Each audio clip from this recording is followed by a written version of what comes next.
What's a red flag people often ignore because it looks sweet? Story 1. When someone wants to spend all their time with you and gets upset when you hang out with others. It looks romantic at first, but it's actually possessiveness. Answer. This applies to friendships as well. My ex-best friend and I would meet up like 1-2 times a week because we live near to each other. I was her pseudo-counselor for years. Then one day we got into a fight because I told her we need a rain check because I'm meeting my family or other friend group that weekend. Completely opened my eyes to how codependent and negative she was getting, lashing out at me for bailing on her when we practically meet once a week, and it was her versus my freaking family. Story 2. Inspiring stories of kids having lemonade stands to pay for mom's cancer treatment. That kid should never have to worry about paying for medical stuff. Story 3. I dated a guy that very early on asked me to share my location. I declined, and he went on and on about how shady I must be, and he just wanted to protect me. I was so confused and blocked him. It seemed very creepy and obsessive. Story 4. When someone says, "You're the only person I can talk to," very early on. It seems like a sweet compliment, but it often signals emotional dependency and puts unfair pressure on you. Answer. I said that to my second husband once. He said, "Oh no, that's not healthy. Let me help you." Talked me through it, took me to the doctor to get medicine, helped me make friends. I had lost all of my adult friends in my previous divorce, helped me reconnect with old hobbies and high school friends, started taking the kids on a regular basis, and encouraging me to go out and hang out with people. For the first time in my life, when someone saw that I was depressed, they actually tried to help instead of ignoring it or getting angry. Best man in the world, because he's not the only person I can talk to anymore. Smiley. Story 5. My daughter would be on video chat with her BF 247. They weren't talking to each other. They just had the video chat going, even while they slept. One time our daughter came into the living room while my wife and I were having a conversation. And of course she had the video chat going. And she told us to be quiet while she was in there because her BF was sleeping. And then showed us the feed of him sleeping, and she was just watching him. Insanity. Answer. My college roommate freshman year had a boyfriend back home that she would FaceTime constantly. If she eased in the dorm, they were video chatting. It was super uncomfortable since we shared a small room. My bed was almost always in frame, and I felt like I had no privacy. There was always some random guy in California watching me. It led to me doing pretty much anything I could to avoid being in my room. I slept on my friends' couches or floors pretty often, and ended up moving into my boyfriend's dorm room after dating like a week during my second semester. Luckily, that worked out, and we're still together years after grad. But I was so desperate to get FO of my dorm that I was happy to live with someone who was almost a stranger. Story 6. Obsessive boy moms that wear t-shirts that say, "Understand that I can make you go away," and other gems. Story 7. Children forcibly kissing or cuddling other children they've just met. It looks cute and pure-hearted, but parents should teach their kids early on it can be overwhelming for others. Answer. We try so hard with this one. My son loves everyone, everything, all the time. He's hugged benches that he passed that looked lonely, and we always intercept and pry him off of teachers and my nephew's girlfriend and whoever else. We repeat and enforce, you ask for permission before you hug, and kisses are only for family and only when they want them. The problem is people are like, "Oh, he's so cute, it's okay." Right, so if he were the Phantom of the Opera, it'd be a problem for you then? That's not what the issue is. We're coming out of it, I think, and the message is sinking in. Story 8. Very lush and rich compensation after they messed up in a relationship. Every time without actually listening to your partner's issues. I have several friends whose partners are massive red flags and always make the same mistakes. And I always hear about the same thing almost every week. And then a day later, everything is okay, we can make it work because he took me on a nice and fancy date. It's constant. I'm so tired of hearing it. "Oh, he spoils me." Babe, that's called love bombing because you showed signs of leaving. It's manipulation. Answer. Yep. The only way I've seen this be good is a friend was already mentally out of the relationship and they didn't live together, etc. So when he would cheat, etc., she didn't give a shoot. She was essentially living her life without worrying about him and just pretended to be devastated to get gifts. Tricking a cheating liar to get shoot for their behavior. Priceless. She kept it going for like 5 months. Haha, got like 10K worth of gifts, she reckoned. Story 9.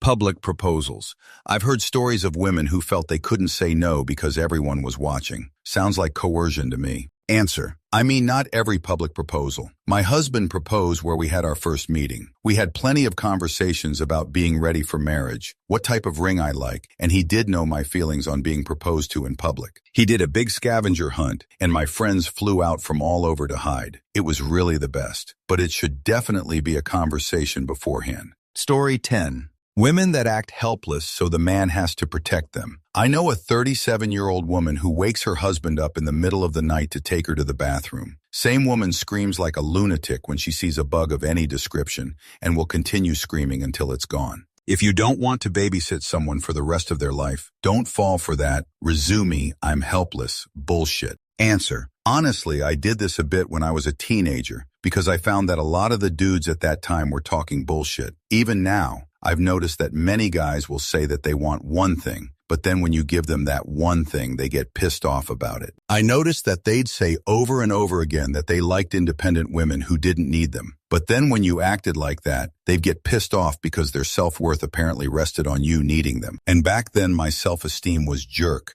so I did pretend to be helpless to keep them around. Story 11. When someone always agrees with you and never disagrees, it feels comforting at first, like peace. But over time, you realize that silence and constant approval aren't love or respect, they're avoidance. Real care means honesty, even when it's uncomfortable. The sweetest words can sometimes hide the deepest distance. Story 12. People who label themselves as sassy or alpha. One is often a meanie in disguise, the other an jerk. Story 13.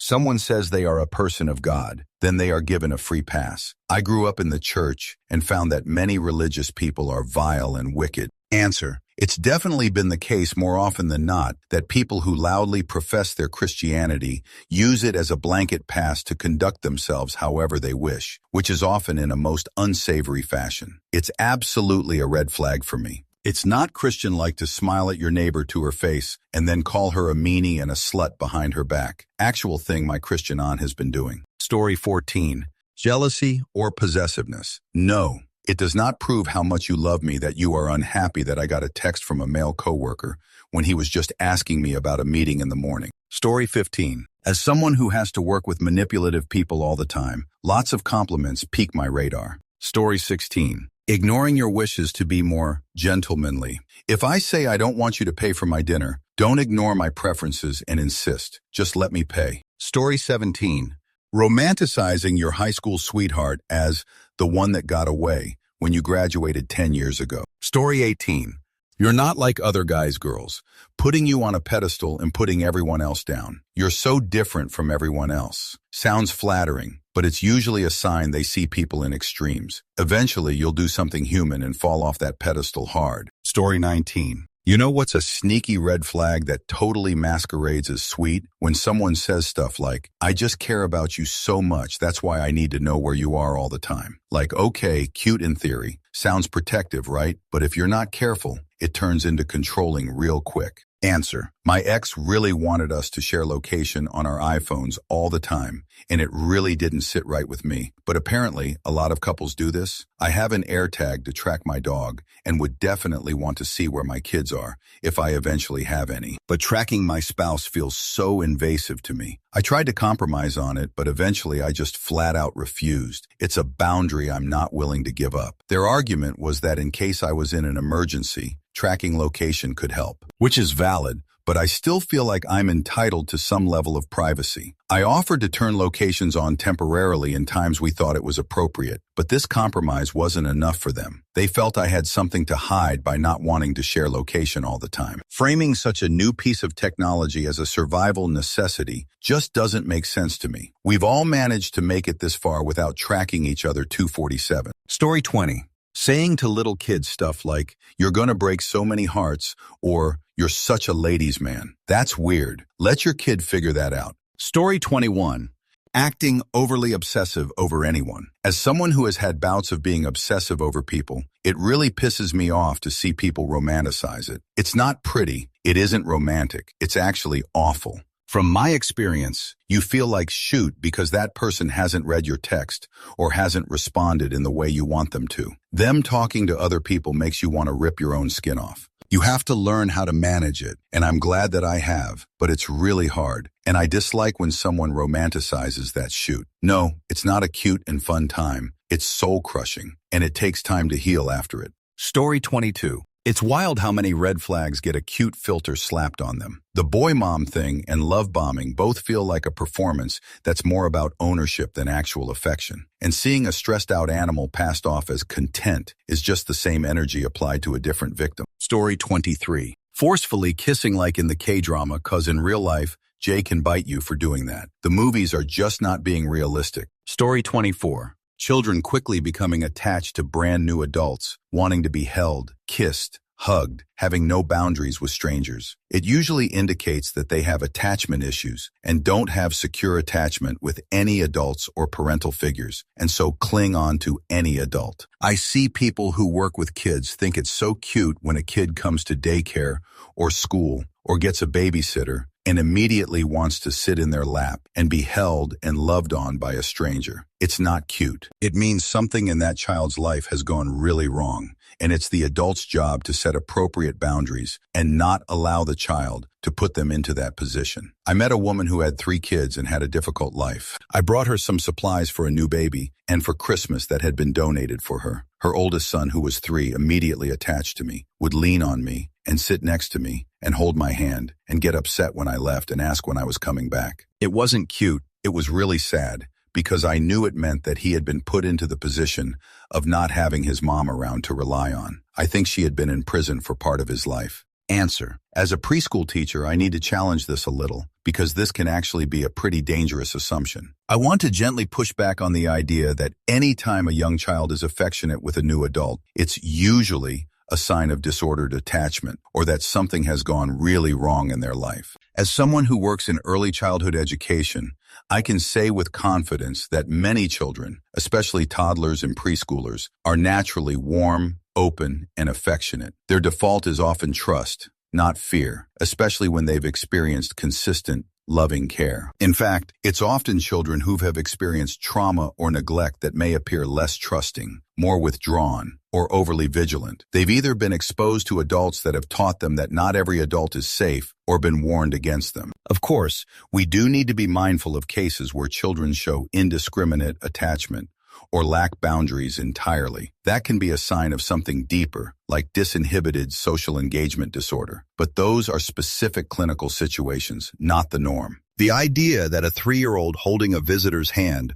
or sitting close is inherently a red flag oversimplifies child development and risks pathologizing what is often a very normal, inherent, healthy desire for connection. I really can't overstate how dangerous it is to attach a stigma to a child's innate desire for connection. I see people who work with kids think it's so cute when a kid comes to daycare or school or gets a babysitter and immediately wants to sit in their lap and be held and loved on by a stranger. It's not cute. It means something in that child's life has gone really wrong, and it's the adult's job to set appropriate boundaries and not allow the child to put them into that position. Most of the kids I work with don't just want to be held. They need to be held close to an adult for regulation purposes. They cannot regulate their nervous system on their own and rely on adults for safety. It's actually far more harmful to children to expect them not to seek out or accept comfort from a trusted adult. The needs are still there. You are simply teaching them to ignore, repress, deal with them alone without giving them the tools to do so. That's a path towards dysfunction. The best approach is to be observant, yes, but also to meet children's warmth with grounded, respectful, and appropriately boundaried care. Not everything tender is a sign of damage. TLDR, it can be an indicator of trauma, but it isn't always. It's actually commonly the opposite. A very secure child has a lot of trust in the adults around them because they don't expect an adult to be harmful. Story 25. Clothes for babies that say things like ladies' man or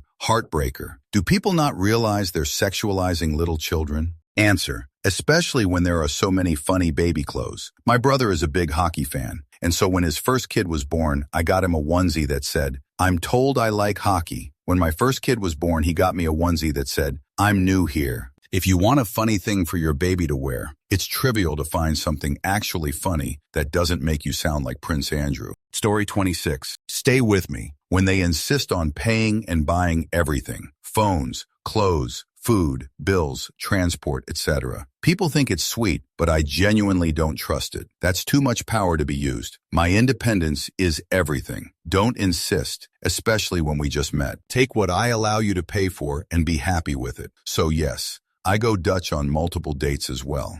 Story 27. Someone that agrees with you too much and or copies you. This can be seen by some to be sweet because they like you so much, and as harmless because it's not actively harmful. In reality, they either feel deeply insecure, are ignoring something about themselves, or are afraid to be truthful. I've seen and experienced different variations of this for different reasons, but this was a prevalent red flag. Story 28. Those guys obsessed with their moms. I mean, I like someone who are close to their moms, but you have to put limitation because it's annoying. Story 29. Jealousy. It's not cute when they're acting jealous. It's a major red flag. This includes any type of relationship from family, friends, co-workers, and partners. Story 30.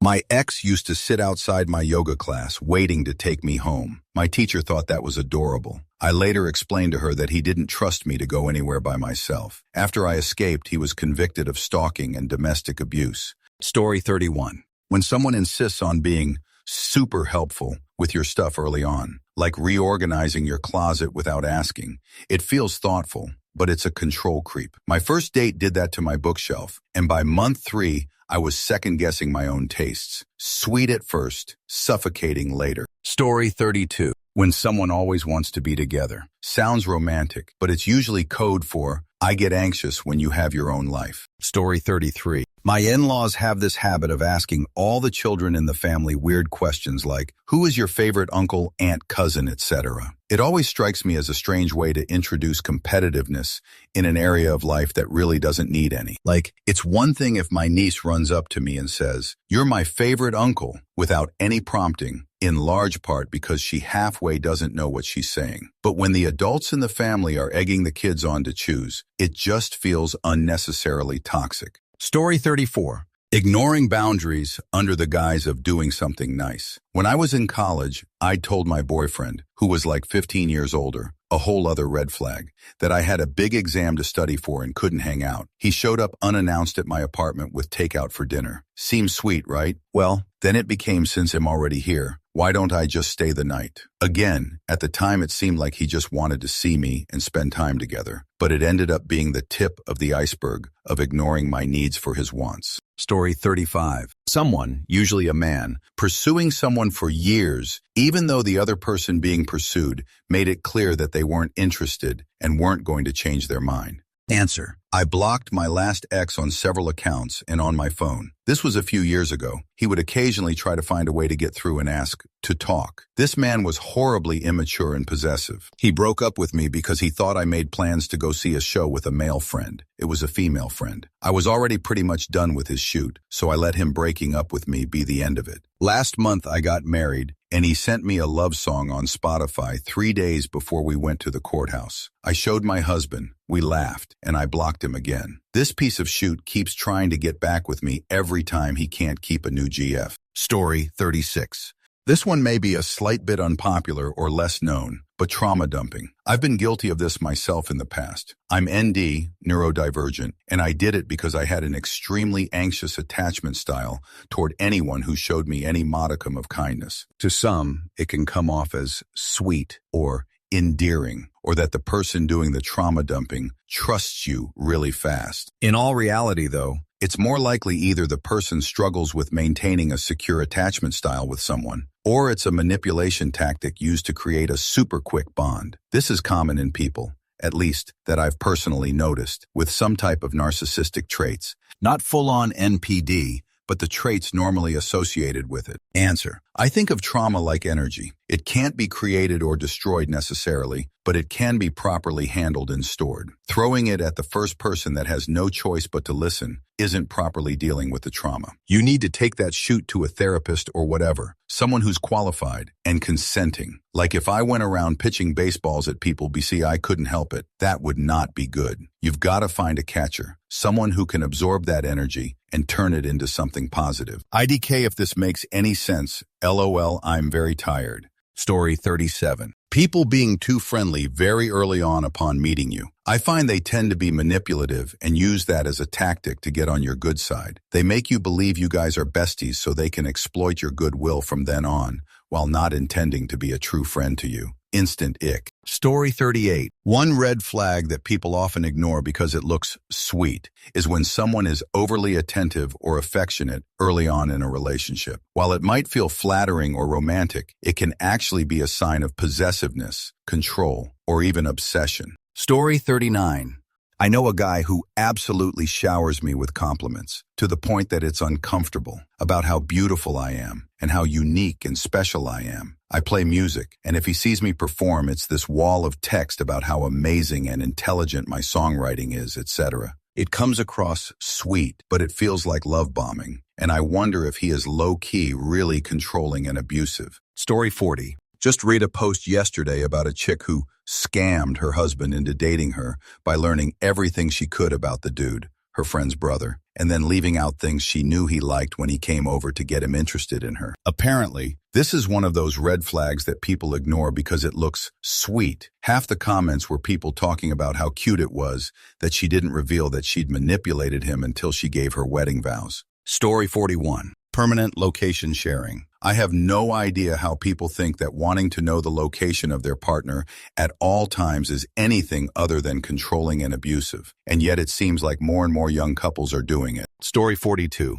Some people present their deep insecurities to potential partners as a way to seem vulnerable and sweet. They also then turn those insecurities on other people when challenged. In other words, if they're sweet to you but an abject jerk to everyone else, and you catch yourself saying things like, "You don't know X like I do," then they aren't sweet. They're a jerk. You just have something they want. Story 43. Feigning concern when you're just being nosy. I had to drive one of my employees to the hospital for a medical emergency, which turned out to be an early pregnancy miscarriage. She told me what happened because she was comfortable telling me as her supervisor. She asked me not to tell anyone except upper management what was going on. After specifically telling our coworkers, she asked us to respect her privacy. One lady said, "I could pray more effectively if I knew what I was praying for." Religion aside, F you. And as a Christian, bish, God knows. You don't need to. Story 44. Jokes about girl dads threatening the boys they bring home. Like the dad answering the door with a shotgun. I do know how common this is, but when I see it, I really dislike it. If my dad is like that,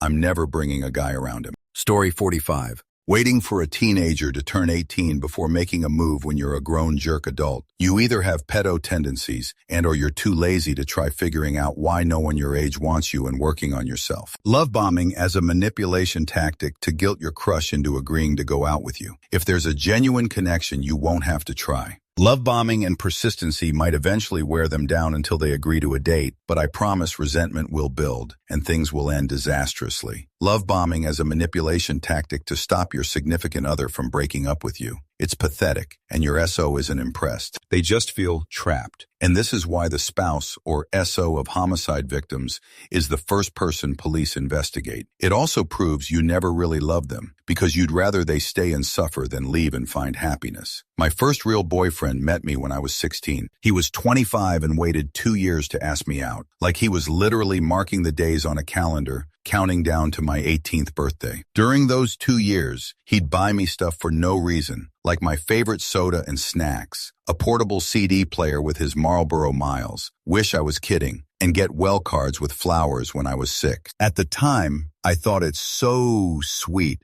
I now understand that what he did is called grooming and love bombing. Story 46. IDK if it's a weird thing to say, but people liking you romantically too soon or without knowing you so much. Like some small talk and good looks and they're already confessing their love to you. It's also shallow. Story 47. Keep asking a person out when she already said no. It doesn't show commitment, dedication. It's not romantic. It's plain harassment. Story 48. Wearing their ex's face as a human skin mask. Yes, it's sweet that they clearly adored them, but I have a feeling that these people could maybe be a little dangerous. Story 49. Anyone who occupies the role of the office mom, usually the most psychopathic person in the office. Story 50.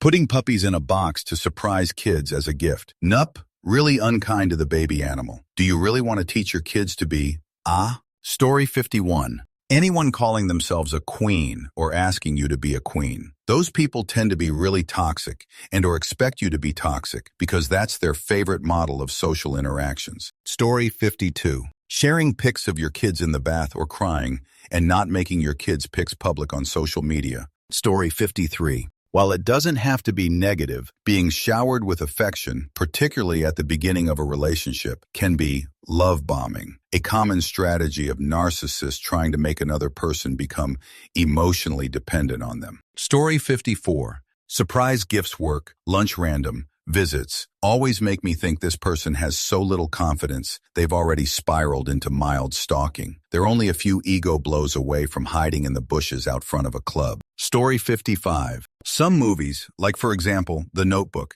at first I thought it was a sweet romantic movie, but I later realized it's filled with red flags. A lot of other romantic movies are like that. Story 56. Testing and overstepping boundaries in seemingly harmless ways. The whole, I know you said you don't like this, but I just thing. Story 57. Once dated a guy who was extremely close with his family. He was 30, and they all still lived together, had dinner together almost every single night. He only ever went on vacations with them, etc. At first I thought it was awesome, until I realized it was nearly impossible to make plans with him that didn't involve his family. Tried going on vacation with him alone, and he began hyperventilating. If I had married him, my life would have been dedicated to them and their plans. Story 58. Dressing up animals in little outfits. Just let them be animals. They're not us, and we shouldn't push us on them. Story 59.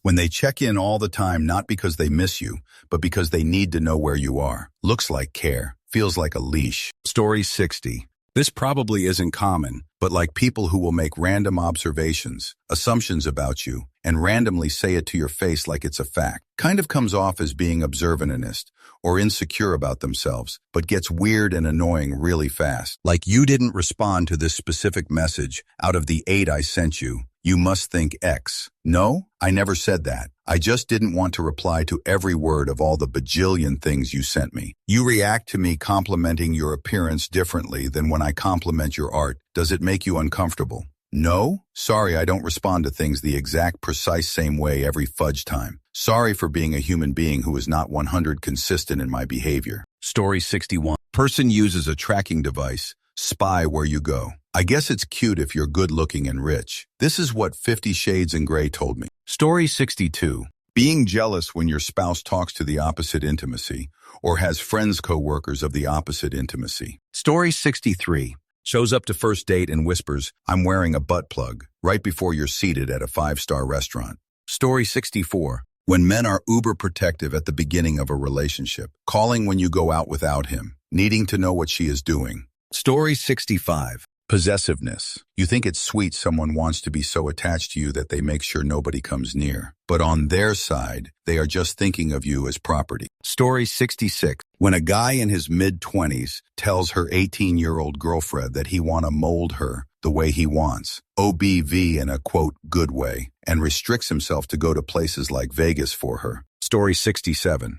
I have a coworker who has been a fiancé for 4 years, and her would-be husband doesn't want to get fully married out of fear of losing his money if a divorce happens in future. He won't sign a prenup, has private meditation sessions at home that he goes berserk on her if she accidentally walks in on him. And when he retires in a year from now, he wants her to stay at their current home while he moves to his home state. And for bonus funsies, I was explaining to her what a swingers ring is. And she said, well, that can't be right because my fiancé's engagement ring he wears is all black. Story 68. Behaving exclusively nice to a crush love interest. How one behaves to others is going to be how they behave towards you. Give it a couple of months. Story 69. People who talk about their wealth 24/7. Sure, it's good to have a rich partner who will fulfill your materialistic desires, but you also become an object to them. Lots of people ignore this. That's why we have sugar, daddies, mommies, and other awful shoot. Story 70. I got a text from a coworker's BF telling me to stay away from her, or he'd hunt me down on his motorbike and eliminate me. She thought it was cute, then asked me on a work night out 4 months later why we didn't talk as much anymore. She now has 2 kids with the man she only moved back in with because of the dogs. I hope the Huskies were worth it. Story 71. When someone wants to spend all their time with you right away, it feels romantic, but it's actually controlling. Story 72. People who are too eager to help when is actually a ploy to gain control of a person or situation. Story 73. I had a boyfriend who would always point out how attractive I was, but then he would be mad that other people also found me attractive. Make that shoot make sense. Story 74. Dads who are too overprotective of their daughters and who are threatening to any boyman that comes into their life. You always see pics of dads holding guns behind their daughters' prom date pics, or dads at weddings saying, "If you hurt her, I'll eliminate you." That shoot ain't cute. It's creepy. Imagine you have a bright, wonderful son who meets his dream girl. Then her dad proceeds to threaten your son with a gun for no good reason. Wouldn't you be pissed off? I understand dads are men and know how boys think and that they have to protect their children. However, you can do that in a healthy, sane way. It's all about upbringing and age-appropriate supervision. If my daughter brings someone home, I want him to like me and my family. I'd much rather my daughter's BFs and like and respect me as opposed to dislike me. If he's a disrespectful POS, that's a different story. Green light to threaten him then. But if he comes correct, why start off on a bad foot? Story 75. Needing to constantly be in contact with you. No, the reason they make you keep a video call on all night while you sleep is not because they miss you so much. They consider you their possession, their object. Story 76. Those creepy boy moms, literally treating their sons like emotional husbands, imagine marrying into that nightmare. Story 77. Jealousy and controlling behavior. It's just his boundaries. He just loves me so much he wants the best for us. I'm glad he's so focused on me. He's can be a she too, calm down, dude. It's often a he. I'm a guy. I've hustling seen this more from men. Insecure and controlling. He doesn't trust you and probably himself. His boundaries are putting up boundaries for you that are not actually based in loyalty or love, just his own insecure perception of the world, probably based off his own shoot thoughts and behaviors. Story 78. Guys that call you pet names immediately are crazy 100 of the time, according to my research, existing on dating apps. Story 79. Guys who are controlling but justify it by claiming they are being overprotective. Then one day you realize you can't leave the house without reporting every detail of your day to them. Who you will be seeing, where you will be going, etc. Those guys suck. Story 80. Overprotective dads. I hope I don't need to elaborate, but my girlfriend's dad parents tried at every step to sabotage our relationship, and the term emotional forbidden topic comes to mind. She's her daddy's girl. Absolute yuck for us in high school and college to be doing that. Shoot. Story 81. Santa doesn't need to have a real-life presence for kids to believe in him. Forcing kids to take photos with or in the lap of a strange man every Christmas is really, really weird. And the photos pretty much always look like shoot. Story 82. When someone is overly flattering or too nice all the time, it can feel sweet, but sometimes it's a way to manipulate or control without showing their true intentions. Story 83. Constant just checking you got home that turns into share your location 247. Looks caring. It's GPS with feelings. Cute until you miss one text and they start drafting a true crime podcast in your DMs. Story 84.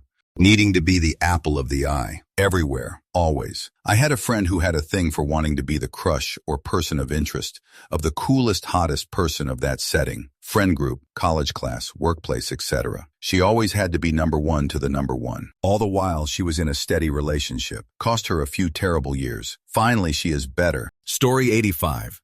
Had a friend who always said everything in a really saccharine, sweet voice, especially insults. You could tell she figured she could get away with it because it sounded nice. She made the mistake of insulting my daughter with that voice, and I called her out on it and said, saying it in your aren't I sweet voice doesn't make you less of a jerk. She was really one of the most toxic and passive-aggressive people it ever met, and it was a relief when our friendship ran out the clock. Story 86. Parents who allow and encourage little girls to wear makeup. It kinda rubs me the wrong way that they're teaching little kids to feel like physical appearance is an important aspect of their lives. I guess this would also apply to parents who constantly point out and praise a kid's attractiveness, leading them into thinking that that's the only valuable aspect of themselves. Story 87. Being overly nice to people you just met. I've had a classmate who would compliment everyone on the first day of school. She wasn't doing it to be nice, but to manipulate people into thinking she was nice so she could make you do anything she wants. Never trust anyone who is a sweet talker.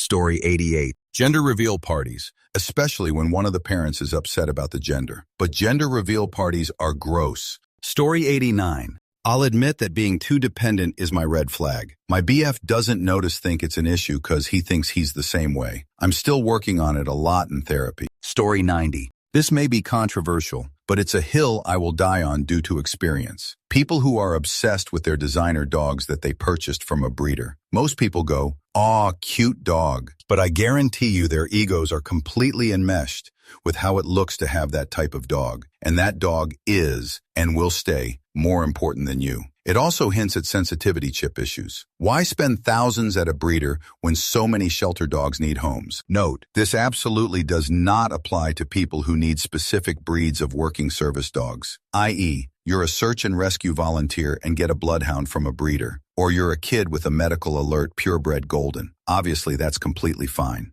Answer. This seems to be a very specific anecdote, and now you're upset with dog people. Generally, I would say the dog should stay more important than a partner. A dog can't look after themselves. They were already a faithful companion when you arrived on the scene, and they will stay that even when things between you two have soured. Having said that, I agree that dogs are not accessories, and absolutely everyone wanting a companion dog should go to a shelter instead of getting a puppy. Story 91. Putting your favorite band's CD and your favorite team's hoodie in your room so you like them more as part of a master plan to make them yours. Story 92. Couples who do everything together. Feels like one or both don't have their own lives, so they are emotionally dependent on each other. Ask me how I know. Story 93.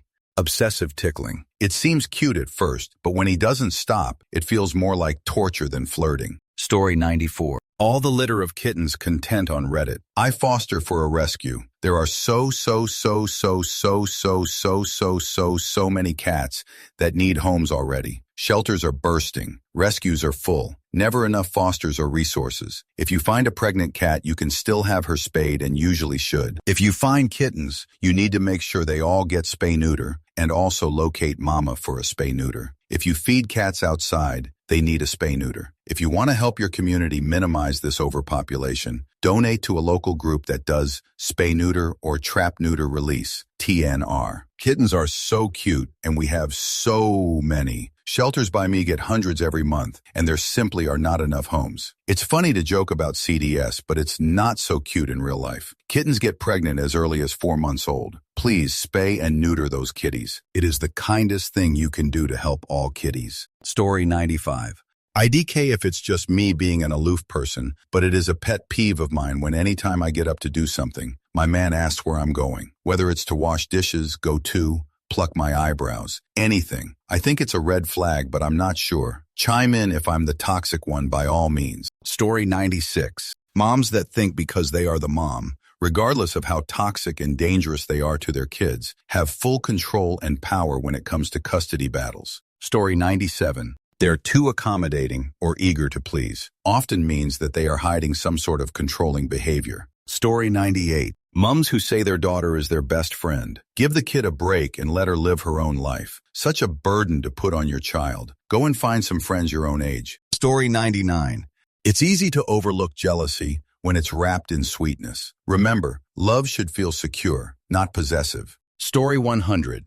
When they tell you you're friends right away after meeting you, before they let you warm up to you, and vice versa. Red flag. They're doing this so they can manipulate you. Either that, or they're just fake as fudge, and they don't really want to be friends with you. They're just stringing you along, and they darn well know that. I fell for this once, and I will never forget it. Mind you, let it go. I was tormented and bullied, and they even tried to hurt me by slamming the door in my face when we were having a fight. On the first night, they fudge claimed to be best friends. Never again. If someone says this shoot to you, fudge, run. They don't mean it. It's a manipulation tactic. Answer. There are also people who want to be your friend right away because they're extremely lonely and don't feel that they have anyone else to talk to. Quite often, these types aren't intentionally manipulative, but they're still letting their emotions override other people's normal thresholds for comfortability and assigning closeness far too early, which is its own set of red flags. Story 101.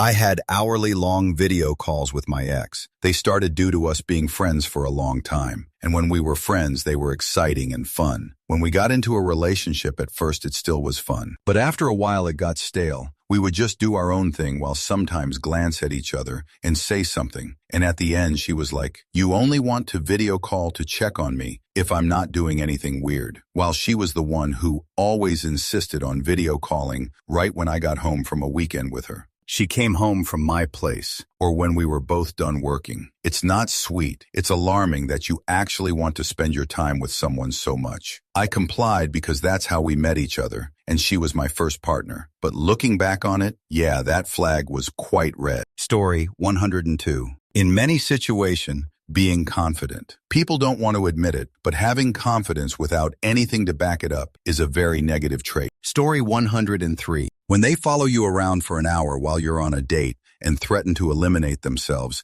if they don't agree to date you instead. Story 104. Obsession. It's cute until they take your phone. Accuse you of flirting with others when all you did was smile. They cut you off from friends and family. It's cute until it becomes dangerous. Story 105. When boyfriend-husband wants it to just be you against the world. No, sir, we are supposed to be part of the world. Story 106. Clingy. It's puppy love in a relationship, except it doesn't end for them. And when you slow down, they get disappointed. Story 107. Always wanting to know exactly where you are and getting upset if you don't let them know right away that you're all right. My ex did this, and I thought it was sweet and showed how much they cared, even though it was annoying. I didn't learn until later that this is something abusers do. Story 108. Late night talks before actually getting into something. I am sorry, but I don't actually really understand that concept of situationship these days. It's just probably ruining the real relationship. Story 109. Calling your SO on their break or lunch while they're at work. Seems sweet, but I've known way too many colleagues that have their phone glued to their ear the millisecond they hit break or lunch, and they seriously stay that way 100 of the time. They also pull up to and leave from work on the phone. IDK if this is a trust issue thing or codependency, but I just can't imagine having literally zero time to myself. Story 110. Feistiness as something cute. In reality, that's being argumentative and disrespectful, and it gets old fast. Story 111. He would ask me to message him whenever I got home from being out with my friends to make sure I got home safe. Turns out he was just using that information to get mad at me whenever I would stay out late. Controlling. Story 112. Trying to insert themselves into my friend group. This seems to have checked a few boxes. A. At the beginning, to get my friends to tell me how lucky I am to be dating her. B. To try and gain consensus that she's the best and I'm garbage when things go wrong. C. To eventually leave me for someone else in the group while continuing to try and blackball me from lifelong friends. Story 113. I dislike to say it, but the 1987 IROC Camaro. Naturally, it looks bad, jerk, sick, or totally sweet. However, whoever owns it is not going to have much coin, drinks too much beer, and will never really give up their first love, which is a random hair metal band. Story 114. Older babies and toddlers who are really well behaved and don't get into everything. I babysat a 10-month-old who never left the little area we were playing in or tried to explore. He also cried if he couldn't see me. His parents were trash. Story 115. Being a disabled woman and having creepy men want to get with you because they have a disability alternative tastes. Their caring seems cute at first, but it becomes clear that you aren't a person to them. Story 116. If they're not close to their parents, other family members. Not all family situations are the same, and sometimes distancing oneself from toxic relatives is the best form of self-care one can implement. Story 117. Someone with severe anxiety. They usually seem really sweet at first. Then you realize they're doing everything to mitigate confrontation. Then there's usually buried resentment. Just ends up being an awful situation. Story 118. Someone who is overly super quick to return messages at basically all times of day will almost always wind up demanding as close to a 100% monopoly on your attention they can get. Answer.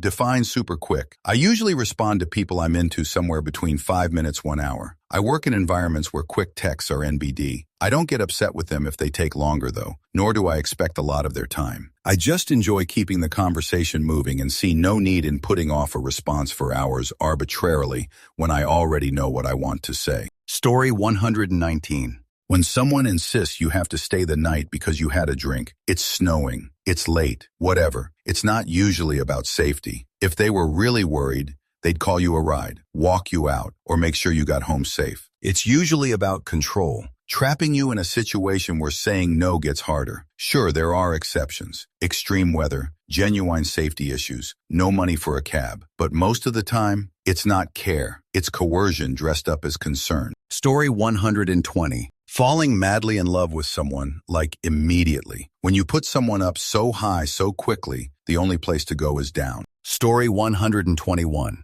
People who only ever talk about their kids or wanting kids. I'm perfectly okay with you talking about your kids, and I understand that if you just had a kid or have multiple at once, they take up your whole life. It can be seen as sweet and motherly because typically it's moms like this. But when it's the only thing you talk about, it feels very toxic, especially since most of the time these people will have a million kids that don't get the proper care they need, but they're talked about, so it's okay. Story 122. I have learned that when a woman says that no one else but me or some friend has ever been nice to her, that means she will soon be twisting everything they do into some kind of an attack or abuse. I once asked a live-in girlfriend if she could please stop peeing on my toilet seat. Her response was, "Why are you trying to control my life?" Yeah, I knew it was over right then. It was just a matter of extricating her from my life. Story 123. Not liking pets. Like, yeah, huge red flag unless it's allergy related. Like, if you don't want pets, it's not working out for me. Story 124. Kids who are super open and clingy with new people. Example, you visit someone's house and even though the kid doesn't know you, they straight up tries to give you a hug. Most of the time, it's an indication that everything is not okay at home and they feel more safe with someone they don't even know that well. Story 125. Handing a law enforcement officer a flower. Look at what's happening in Oregon. First it's flowers, then it's dancing in the street with cartoon characters.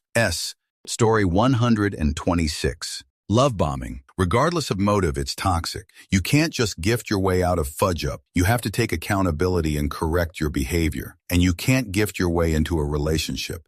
You have to engage honestly. Story 127. Subtle stalking. For example, I have a friend who met a guy at a grocery store. They exchanged numbers. A few days later, he randomly showed up at her house. She didn't give him the address, but he looked her name up on Google and found her address. They've been married 10 years now, but man, that shoot is creepy. Story 128. Not all but those family channels where all the kids are dressed the same and the parents are putting the camera in their faces all the time. And you see the older children always being the one to have to take on the parents' responsibility because they keep having kids. Story 129. My ex had me posting all on his social media account with all those sweet messages. And later on, I found out he has dummy accounts 3. Story 130. I had a relative, by marriage, who kept her distance, but called my acquaintances and asked them personal questions about me, saying she was trying to protect me. They didn't answer her questions, but called me to ask who she was, to want to be protective of me. I said, don't answer any more calls from her, and if she really was protecting me, she would have called me and told me what she wanted to protect me from. Story 131. Anyone that is overly possessive, tracking locations, always wanting check-ins constantly, the send me pics so I know you're not lying type. Story 132. When you're first getting to know someone and they text incessantly, to me a big red flag from experience on various dating apps is once we've exchanged numbers, I get a text first thing the next morning, then repeatedly throughout the day while I'm at work. I know it sounds harsh, and some people might think, oh, they're just expressing interest. But in my experience, there's a difference between normal, mutual interest and someone dive bombing you over text messages from minute one. Story 133. Acting all cute after they've made some kind of mistake. It really doesn't make up for what someone does, and some people keep falling for it. Story 134.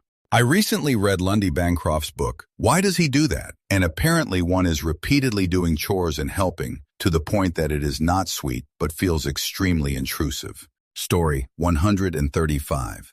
I met my ex and the first time I slept over his room was a pigsty. I learned soon enough that without me, he doesn't care to live in filth. Story 136. People who force friendships and closeness to strangers on the internet, and especially if they make themselves seem way too cute or friendly. Story 137. Especially early in a relationship, when someone is teasing and being cute and playful and won't take no for answer when you ask them to stop. I was just being funny. You said stop, but I didn't think you meant it. Story 138. When they take pictures of you and your message logs unconsensually for stupid TikTok trends and upload them onto their socials, and censoring your face out with a stupid jerk emoji. Story 139. Anything can be. All those quirks that look charming and endearing when you're juicing on dopamine and oxytocin in a state of limerence, you may find unbearably irritating 15 to 30 years from now. Story 140. People who let their kids do whatever they want without being scolded in public places. If you want to let your kid do that in your own home, that's fine. But retail spaces are not the time and place for that. Story 141.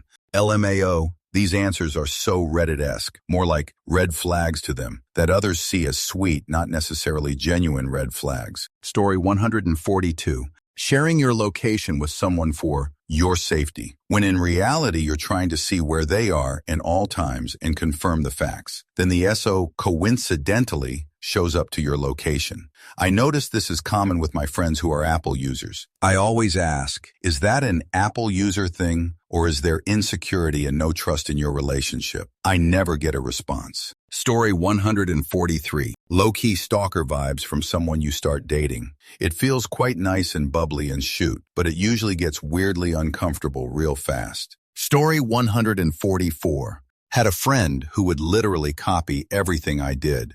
When we went out to eat, she'd order the same thing or something similar. When we were going out, she'd want to know what I was wearing so she could wear the same thing. When someone would ask her a question, she'd look at me first before responding to see if I had any thoughts first. It was maddening. She'd also get upset if I didn't want to hang out every second of every day. Fast forward, we're now both married with kids, and from what I know, she does all these things to her husband now. If he isn't having dessert at dinner, then she isn't either. If he has a second serving at dinner, she will too, but only if he does. She once told me that she has to ask to do certain things, and that agreeing and going along with him helps keep the peace. Said she basically does whatever he says because she never wants to make him upset or angry. Anyway, glad I dodged that bullet. I rarely speak to her, and when I do, I'm very selective about what I say because she'll start copying again. It's too much for me. It was such a stifling friendship. Story 145. Men who claim to be white knights. No, you're just controlling and don't assume I have to be saved by you or anyone. Story 146. Someone who's too eager to please everyone. At first it seems kind and thoughtful, but it can hide manipulation, neediness, or a lack of boundaries. Story 147. A really common one is over-the-top flattery or constant adoring behavior. At first it feels flattering. Someone's showering you with compliments, attention, or gifts, but it can be a red flag for manipulation or possessiveness. People often ignore it because it feels sweet, but it can signal control issues down the line. Story 148. So many love-bombing responses. Lol. I wouldn't even know what the difference between that and normal love is. Being loved by someone of my preferred intimacy in general is such a foreign concept to me. I can't believe this is a common thing. Story 149. I keep seeing reels with baby craft ideas, usually with footprints and things like that. But every now and then, I also see craft ideas that use a baby's butt print. And I mean, sure, a pumpkin made with your baby's little butt might look kind of cute, but honestly, I find it really strange to paint my baby's intimate area and then make a print of it. Story 150. Little children and babies being filmed by their parents for content, earning the parents a lot of money. Everyone watches the content because they look cute, sweet, doing basically anything, but it's literally child labor without consent. The kids have no idea and never consented for their whole life to be exposed to the whole world to see on the internet. Internet can be a really dark place. Their pictures can be edited, however, by AI, by pedos criminals. Their parents are also fake AF to those kids almost all of their lives, as everything is just for content. There's no realism in that family. Nothing is natural. Everything is for content. The kids don't get real childhood, real life, real parents, and real freedom. They're slaves enslaved by their own parents and have no escape. Sure, they get expensive toys stuff, but when they grow up, they'll say it wasn't worth it at all. Story 151. Some pranks on very young kids are questionable because their kids aren't very smart and thus don't always have the sense of humor required to appreciate the prank. So to us, it's a harmless prank, but to them, you were being a male body part for no reason. Story 152. Fathers casually threatening potential suitors' dates with a firearm. 1. From a firearm safety standpoint, depending on the jurisdiction, this could be considered brandishing. You should only threaten people with weapons if they are actively threatening you or somebody else. 2. As a joke, it's tired and was maybe marginally funny to begin with. Who is the audience of this joke? The guy you're threatening? Your embarrassed daughter? Your second brain cell that finds this tired material funny? 3. If you're trying to express you care for her and want the suitor to respect her, there are better ways. How about treating your daughter like an autonomous individual who can make their own decisions and decide who is respectful enough to date? Or just do general plan checking curfew setting as age appropriate, like a normal human father would. Story 153. People who go over the top thanking someone for a favor. It makes it harder for some to say no the next time and can make them seem humble. Story 154. You are the only reason I live. I live for you. My single mother has been telling me this ever since I was a child. I despise these words. Story 155. 40 years with a love bomer. Bought me a television after 2 dates. Was unbelievable for 3 years, then a borderline personality disorder took over. A tough marriage. Still together. Must be a calmer payback from a previous lifetime. Story 156. Girls who are saying that they are girls. It's like a man calling himself a nice guy. If you are a girl's girl, you don't need to convince me. I'll see it by myself. Story 157. Modern chivalry and asking your family for approval before talking to you. It's 2025, person in the streets, gender in the sheets.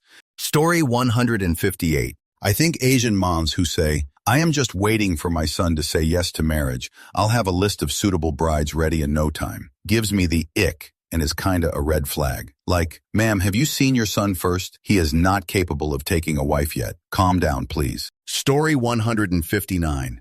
A guy who complains about being friend-zoned all the time because he's really so, quote, nice, and women just want guys who are bad for them. Story 160. Biggest red flag is when a single mom or dad with multiple children posts videos, photos of their children for all the world to see. They have zero boundaries or respect for their young children and are prioritizing their own need for attention by using their children. Story 161. My ex, he used to do things like hold my hand, but he was actually squeezing my hand till the point where he was trying to break it. Or he would look like he was cutesy, stepping on my foot, but instead, he was trying to break my feet. He was much bigger than me. Everyone thought he was being a gentleman. No, he was being a total jerk. Story 162.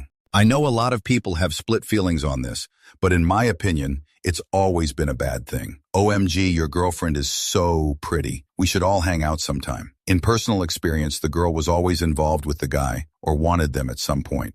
Story 163. Being so introverted that you're embarrassed to speak or deflect so you don't have to speak. Combine with people-pleasing to the degree that you'll make up the answer you think people want rather than the correct one. Story 164. Ignoring red flags can lead to trouble down the road, like that time with my friend and her charming yet flaky boyfriend.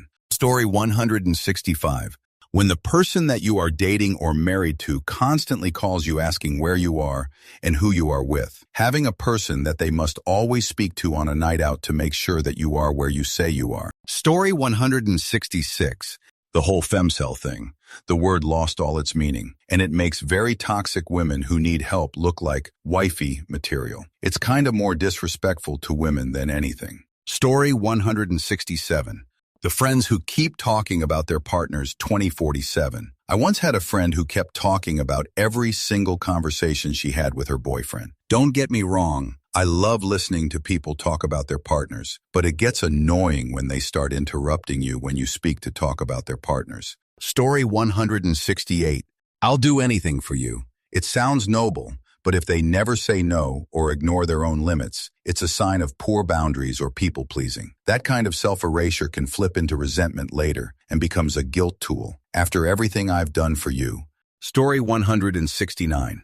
When your partner gives you toxic encouragement or words of positivity. Like, I've had it happen multiple times where I was sharing a story that affected me or a worry of mine, and they would be like, it's not a big deal, don't worry. At least you have X or Y. Or even worse, when is a worry of something that will affect both of you, but they shove it off or don't weight the importance of the situation, saying it will all be fine, without any darn argument or consideration, leaving you alone with the worrying. Felt like they were just tossing aside my feelings and not really wanting to listen, to get it over with quickly. Sometimes just listening and not saying anything is better. Or don't show this empty positivity and at least try to empathize a little bit with me. I really dislike empty or fake positivity without a proper argument behind it on why I shouldn't be so worried or put so much importance on said topic. Story 170. A guy who makes you feel like everything's fine, sweet, polite, and too nice to ever hurt but still cheats and does worse. Story 171. In select circumstances, I think baby names can be a huge red flag. The majority of the time they are fine, but I think sometimes manipulators can use them to make significant others feel small. Listen to your gut. Story 172. People who love to give fashion advice. It starts nice and eventually build up to them criticizing you at every opportunity. Also, people who are super outgoing. If you're outgoing, that's fine. If you're extroverted, that's fine. But if you're always loud and force me to go to outings I told you beforehand I don't want to go to, that's not sweet anymore. Additionally, people who dislike little kids and pets.